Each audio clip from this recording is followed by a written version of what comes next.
Found a fish! Hi, I'm Brad Knowles, producer of Friday Night Flies, hosted by Scott LeBoldus and Scotty Holmes. Enjoy the show. Hey everybody, Zach here once again for Friday Night Flies. We're here at the White River Fly Shop, Bass Pro in Tawasin. Forgot my tripod today, so this is kind of interesting how this is all going to work. We'll figure it out. Hopefully it's all going okay. So what we're going to do today is another Sea Run Cutthroat pattern for off the beaches. Here, this pattern actually originated down in Washington by Leland Miyawaki. If you've heard that name before, then you're very familiar with the Miyawaki Popper. This pattern is deadly for cutthroats and coho off the beaches, so definitely one to add to your arsenal. There is one video of this fly on YouTube. Needless to say, it's pretty bad, but it is more just him tying it, not so much a tutorial. So we're finally going to break it down for you and give it to you how it should be in high definition instead of with a cell phone. But yeah, so it's a pretty simple pattern. It goes together pretty easy. It's a fun one to tie. This fly has insane action. So it actually has a popper head tied in reverse. So instead of it actually popping like a normal popper, as you strip this thing through the water, it actually causes it to dart side to side. So the action on this fly is just nuts. I fished it a little bit last summer after I went to Seattle. I picked one up, and it's worthy of having one in your box if you're fishing off the beaches for sure. So we're going to do the cutthroat version. The only difference with the coho version, it's the next size head up, and you're using a size 2 hook instead of a size 4 or size 6. Other than that, it's all pretty much the same thing. I've been playing around with the colors a little bit too. We're going to do the original, the olive and white. I'm going to do up some in some Mickey Finn colors, some red and yellows too. We've got all the stuff here in store to do it, so it's definitely pop on in and we can walk you through it and get you set up with everything that you need. Yeah, so let's just head on down and get going. All right, so no tripod. I hope this holds and works okay. So this is it, the Miyawaki Popper. So I'll give you a slow roll there because it's just going to pop out. There's a lot of stuff going on the bottom, not so much going on the top. And you notice that popper head tied in backwards. So this is what gives it that darting action from side to side, which is pretty awesome. But it's a pretty wicked fly. Like I said, I fished it last summer, and it was a blast to fish. Super active, cast a strip. A lot of fun to try and track down Sea Run cutties with this thing. So, let's get going. Excuse me. So the base hook, doesn't matter. Doesn't matter what it is. We're going to be chopping most of it off anyway. So not a big deal. Let me just make sure you can see all that. Perfect. So it doesn't matter. Anything cheap with a straight eye. These I found here. They're like $1 something for like 10 hooks. So kind of why I went with it. You can use stainless hooks if you want as well. But again, doesn't matter. Thread, once again, doesn't matter. I just had 210 whites on the bobbin, so that's what we're using. Now, I'm not covering the entire hook shank, because like I said, we are going to be cutting most of it off. So, I'm just going to grab a popper head out of the package here.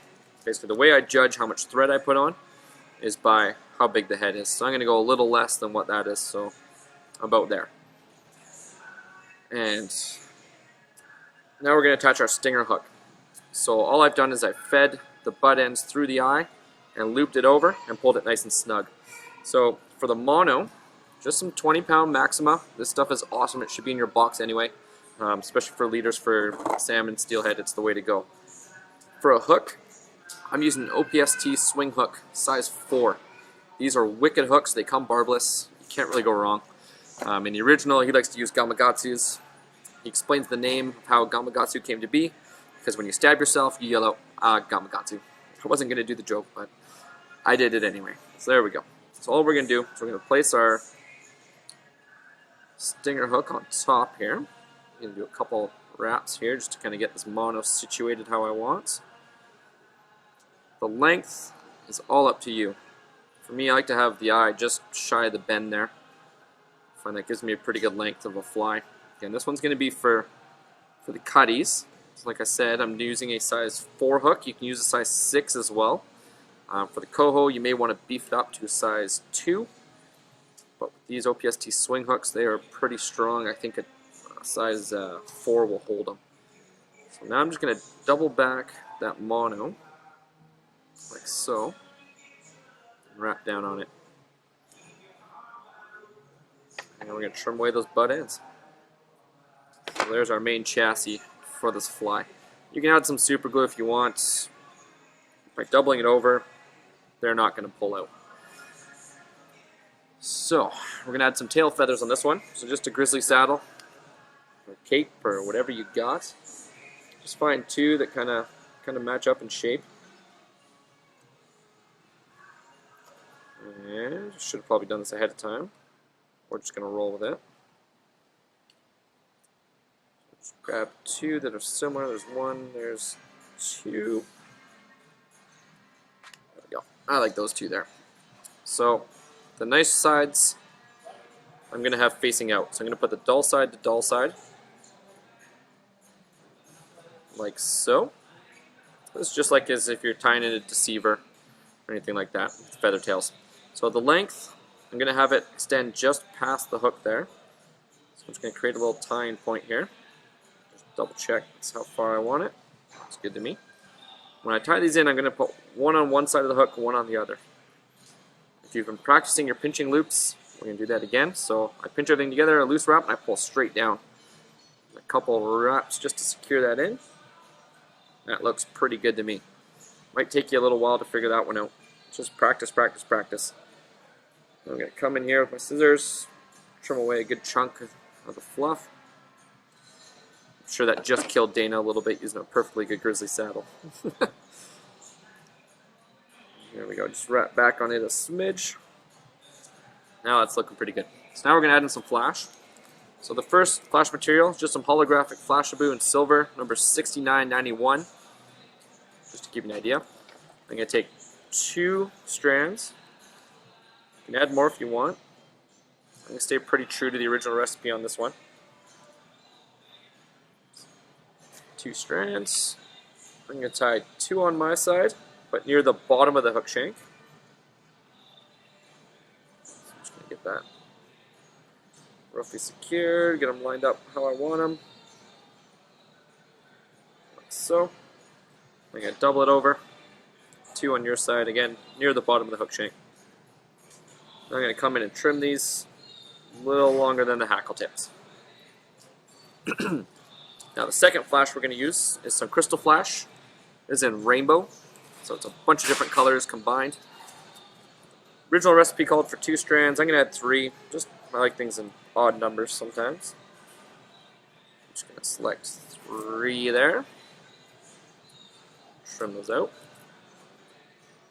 It's kind of a cool material. It changes color through the strand, which is kind of neat.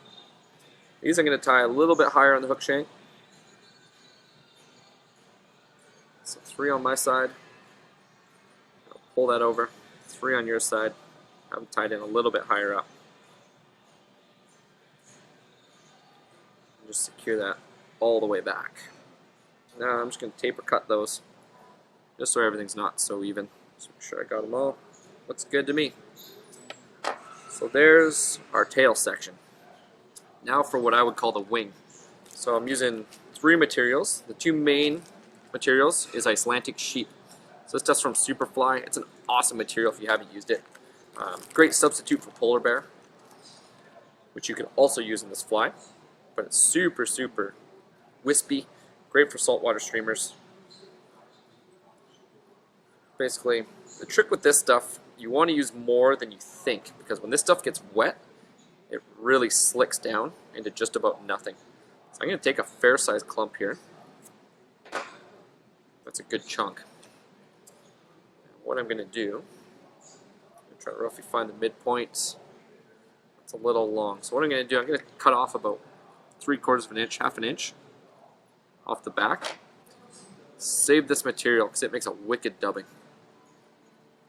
What I'm going to do, I'm just going to come in here with my fingers, pull out the rest of the under fur.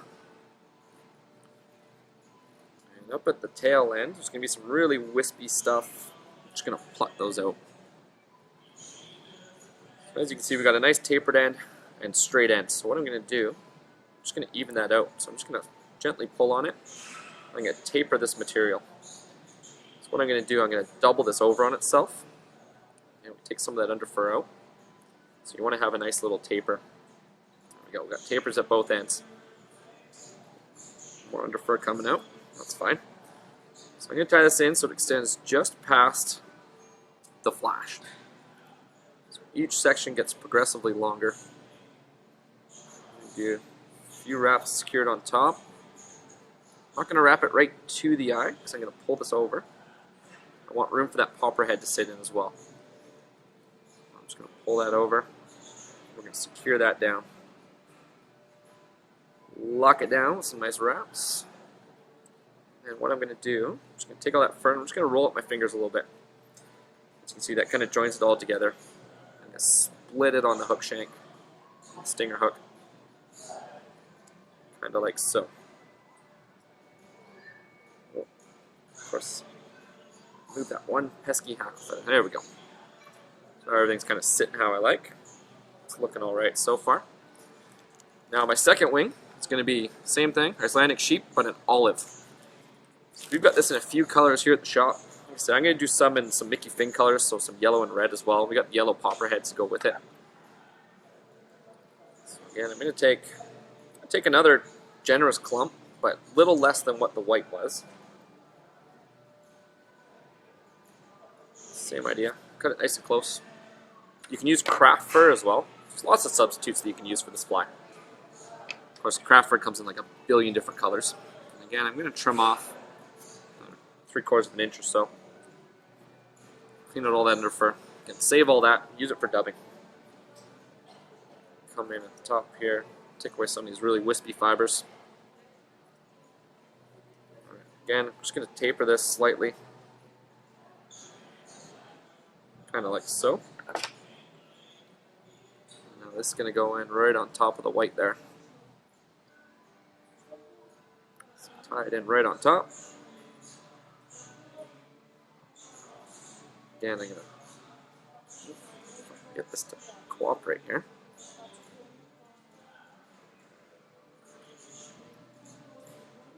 Of course, my thread doesn't want to sit where it is. Nope. Really give some nice snug wraps here. The thread does kind of want to slip a little bit. Again, just roll it in your fingers, kind of join everything together. How's that looking? That's looking all right. Want, you can pull everything off that hook shank. Nice little twist. Really work this material on your fingers. It's looking alright.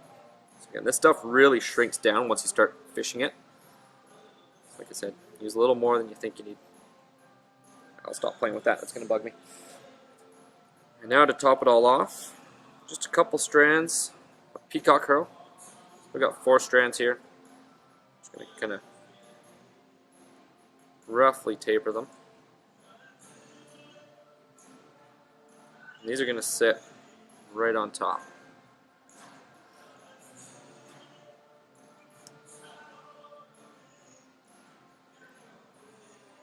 No need to go crazy.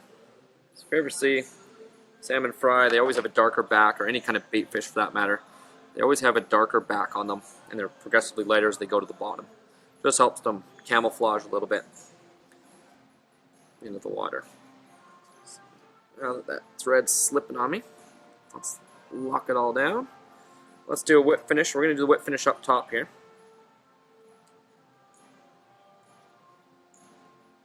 One, maybe 2.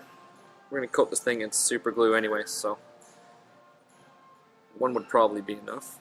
I think I just bumped my focus there. Let's just double check here. Alright, good enough. Looks good.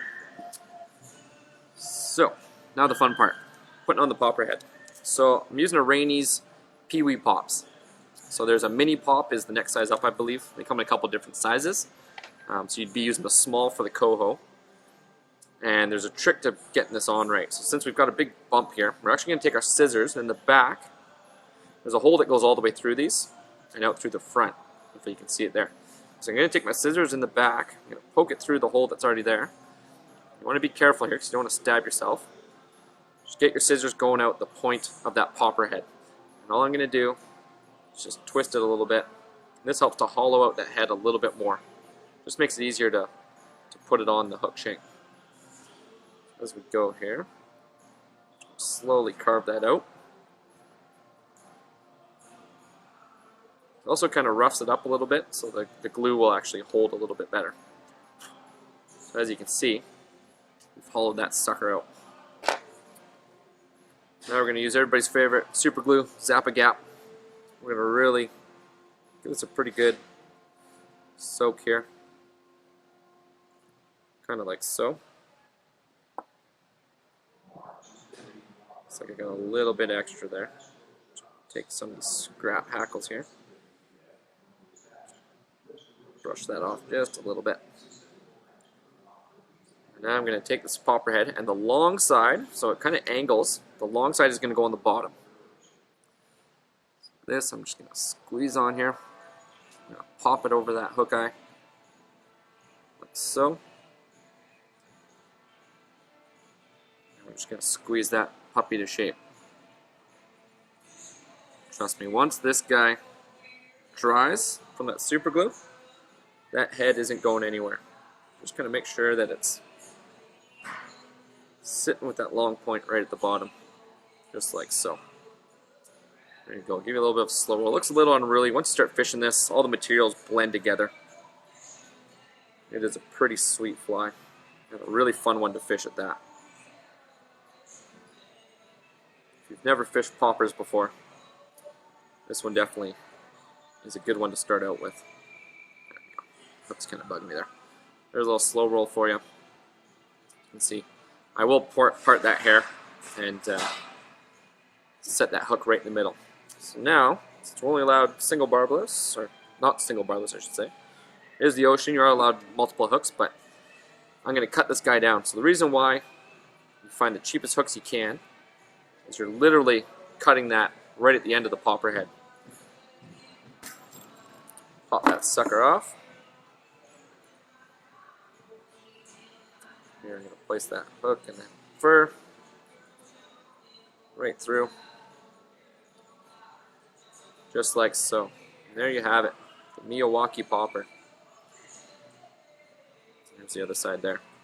Super fun pattern to tie, even more so to fish, because it's super active fishing when you're fishing these guys. Alright, let's head on up and sign out. Alright everybody, there you have it, the Miyawaki popper. Like I said, super fun fly to fish and to tie. This thing, the action on it is nuts. If you've never fished one, highly recommend it, especially for the Sea Run Cutties, because they love hitting stuff on the surface. There's guys down in the Puget Sound area that exclusively fish these. It's the only pattern they fish. What's better than fish feeding on the surface, right? Nothing. So yeah, like I said, crazy action on it. Strip it fast. It's a great searching pattern, especially for Sea Run Cutties, because they're either there or they're not, and they're always moving. So it's a good one to start out with and just chuck and just start stripping, creating a lot of disturbance. That could even bring them in, all that noise and stuff like that that's going on the surface. So that's the original, the olive and white. Like I said, I've been playing around with a couple other variations too. I'm going to do a couple Mickey Finn versions, and I've got some shrimp pink and white ones as well. Yeah, we're getting closer to that time when the Sea Run Cuts come around, and they're a lot of fun to fish for. If you haven't given it a go before, definitely give it a go now. Next couple weeks here, as soon as it starts to warm up, the fry will start hatching, and then it's game on. But yeah, so that's that for this week. Yeah, hope you guys enjoyed. Probably got some more Sea Run Cutthroat patterns coming your way next week. We'll kind of go from there. So hope you enjoyed. Hit us up on Facebook with any of your questions or comments. Follow us on Instagram. Subscribe to our YouTube channel. All the whole 9 yards. You know what's going on now. Yeah, if you got any questions, shoot us an email at pros@fridaynightflies.com, or give us a message on Facebook or Instagram, or down in the comments on this video. All right, thank you very much. We'll see you next week. Friday Night Flies would like to thank the following sponsors: Superfly, Solarez, Chinook Wind Outfitters, Dr. Slick, Griffin, Stonefoe.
Hi, I'm Brad Knowles, producer of Friday Night Flies, hosted by Scott LeBoldus and Scotty Holmes. Enjoy the show.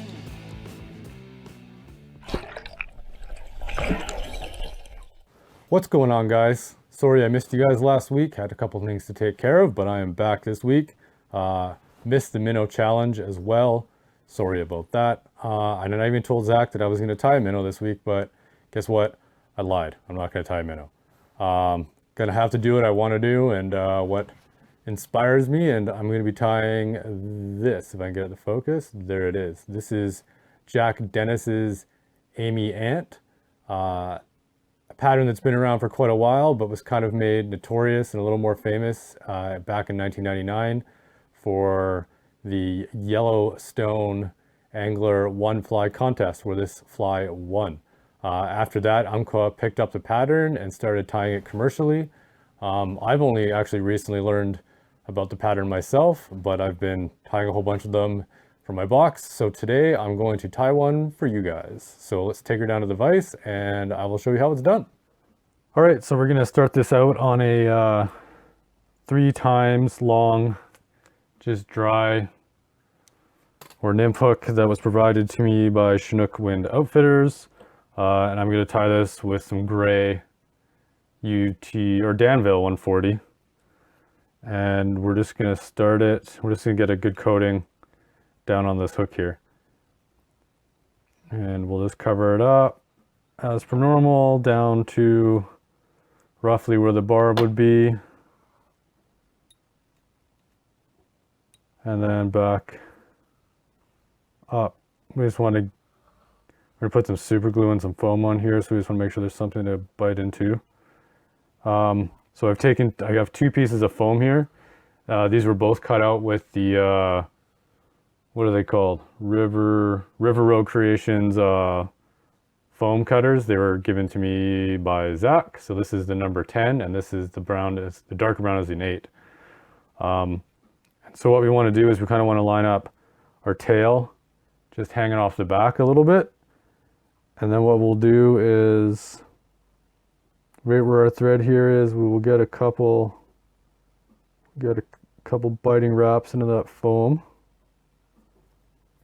And then I like to just take it in front for a wrap or 2, helps kind of lock it in place temporarily. And then I'll just put it back over right where I had it. And then what we'll do is just some regular old super glue, not a whole ton. Just a tiny bit here. And this is just because foam tends to slip around like crazy. So just a tiny bit on the top there. And what this does is, this is going to help that foam stick in place on the top of the shank there. And so we kind of just line it up down the center and give it a pinch. And you're just going to wrap down this foam, compress it all down, and that's really locking into place with that super glue we got on there. And then we'll just go back up, just get her locked in and keep it all relatively uniform. And then we'll take her back down once again. It's going to be running right over that barb. And now what we'll do is we'll take our dark brown or darker brown, and we're going to cut a little bit of a V into the tail. Show you in a quick sec here. Something like that.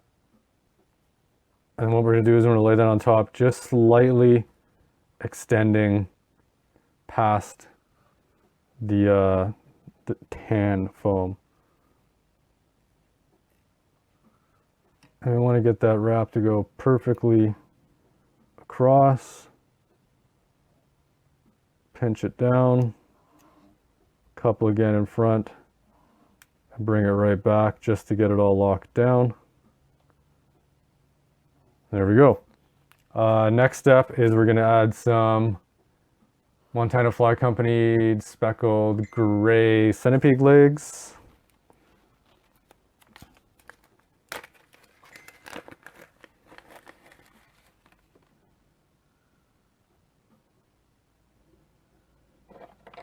Sorry.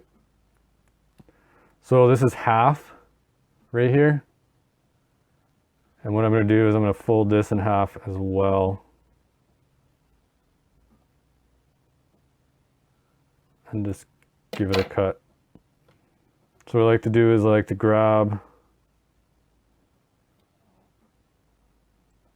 the leg around the thread and just get it into place. Doesn't have to be pretty the first time. This rotary vise comes in super handy for being able to see what you're doing there. And you can kind of play with it, line it up. Oh, I did a really bad job of lining that up. So we're going to take that out. Kind of ignoring the entire method I just said to do, but relatively even.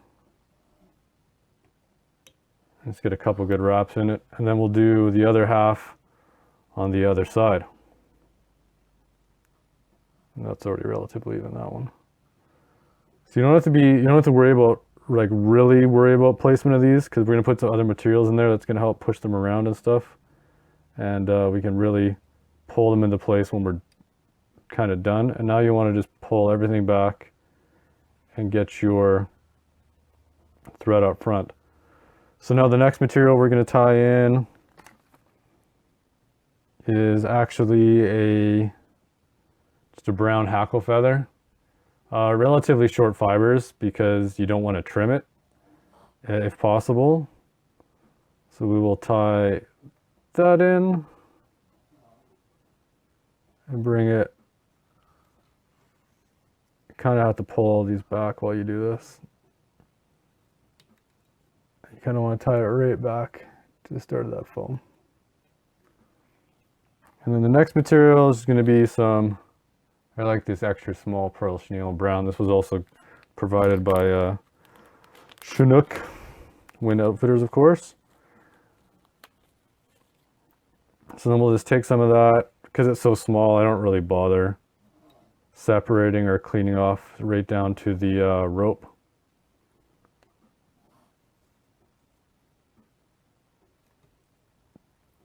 Pull that back. Keeping those legs out of the way. There we go. And so now we want to take this thread up here. We want to leave a decent, maybe 1 centimeter space for where the head's going to be. Or it's not the head, it's kind of like a thorax, I guess. Hard to explain. I'll show you guys in a sec. So without trapping any legs here, we're just going to wrap the chenille forward.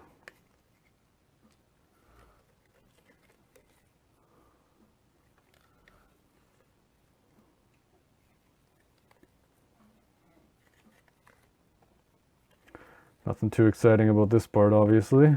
Just gives it a little bit of an under sparkle there in the belly. You can do it with dubbing too. I did one with some UV brown dubbing, actually, where I just did like a pretty thick layer. UV brown ice dub, of course, for the sparkle. So get that trapped in there. Couple wraps right in front again to lock her down.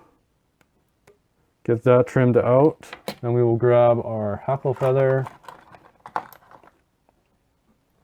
I like to do this with pliers, it makes my life easier, or hackle pliers. Boink. And then we'll just take that guy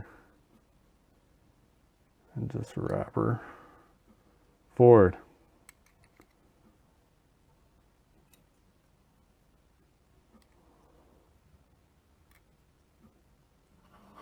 Grab it, lock it down.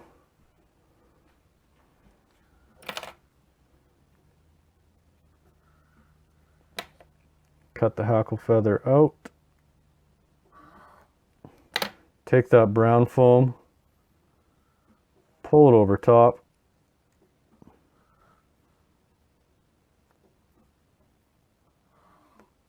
Get it tied in there pretty decently. And then we're going to come right up to where we had the brown foam or the tan foam tied in.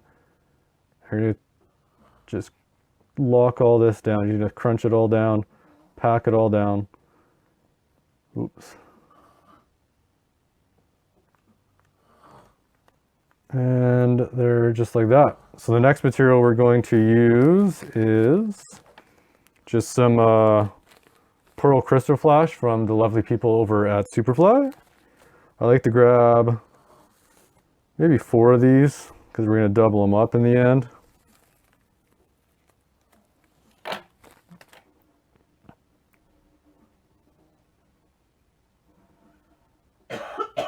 Let's get a couple wraps in there. And I like to wrap this down just a little bit because that way when you fold it over, you have something to wrap back onto to trap into place. So that gives you something like that. Kind of gives you, it's going to be the underwing. We're going to get some deer hair here in a second. Not too worried about the length. I'll take it off there just for manageability. This is just some natural deer hair we're going to put in here next. Cut off a decent amount, like, I don't know, half a pencil width is what we're going to measure it in, something like that. And as always, we just want to clean all the crud out, of course.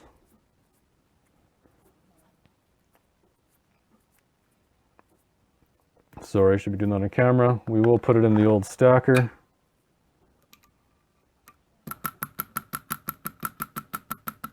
Couple good stacks.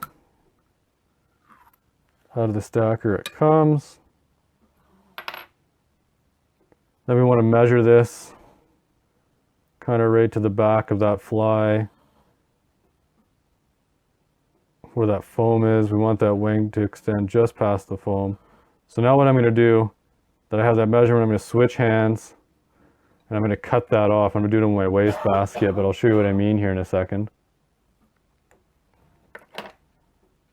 So now I got that cut off. What I'll do is I'll trap that like that. Again, we'll pull up and then we'll start going through the butts.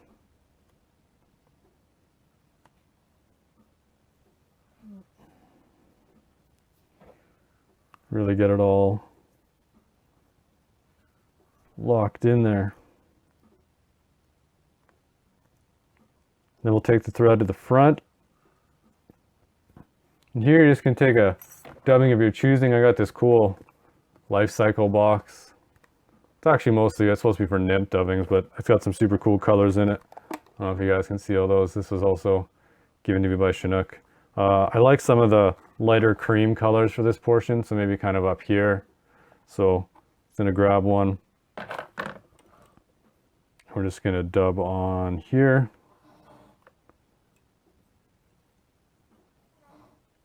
And we just want to fill up this space here with some nice thick dubbing.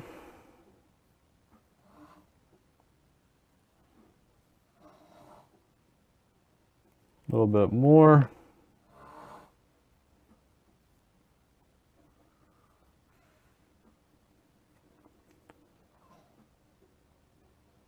There's that.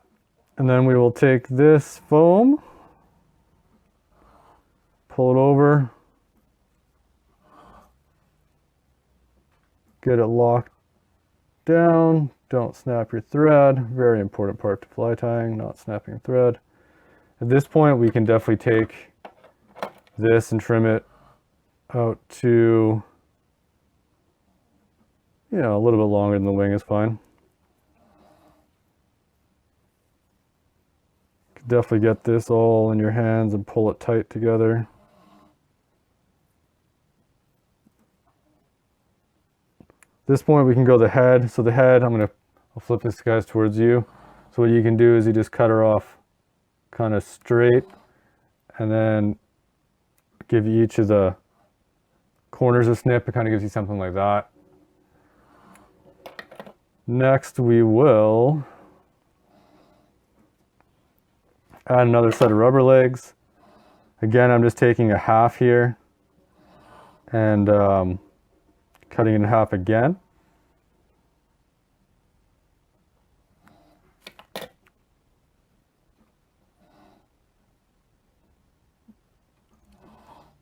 Let's get her in there. There's that one. And then that one. Next step I would do is kind of just pull this longer brown foam, or however long it is, and we're just going to cut it at an upward V on the one side, and we'll match it on the other side. Kind of gives it that little part over the wing there, helps hold everything in place. Let's check those legs out, make sure they're where we like them. Yeah, they're looking pretty good there. Liking where these ones are. So since this is kind of like a pain in the butt to whip finish really well, I still do whip finish it, but I also like to just hit it with a, again, tiny bit of super glue. I just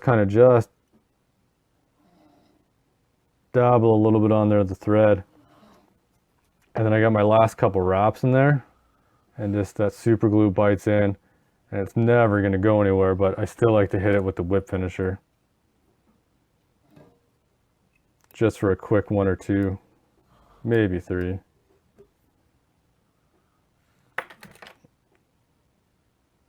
Then we cut her out. Now at this point, you can kind of play with those back legs and get them to spread out a little bit.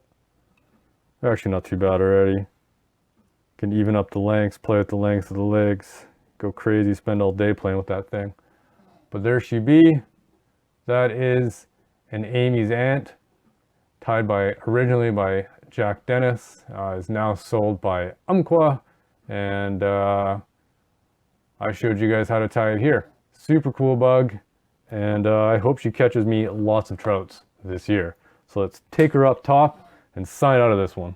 Hope you guys like that bug. I think it's super cool. I love that it's just like a combination of like a hopper, a Chernobyl ant, a stimulator. It's kind of everything all jammed in one. It's like, it's the best dry fly there could ever be if fish are keen in on big things. Obviously, if it's, you know, BWO or Adam's time, you're not going to be hucking that thing. But other than that, I think it's a super cool bug. Stoked to be stocking the old box with them, and very excited to get them out there when it warms up and see what they can do. Hopefully you guys like that one as well. Get out there and tie some, and have you guys self a great weekend. See you. Friday Night Flies would like to thank the following sponsors: Superfly, Solarez, Chinook Wind Outfitters, Dr. Slick, Griffin, Stonefo,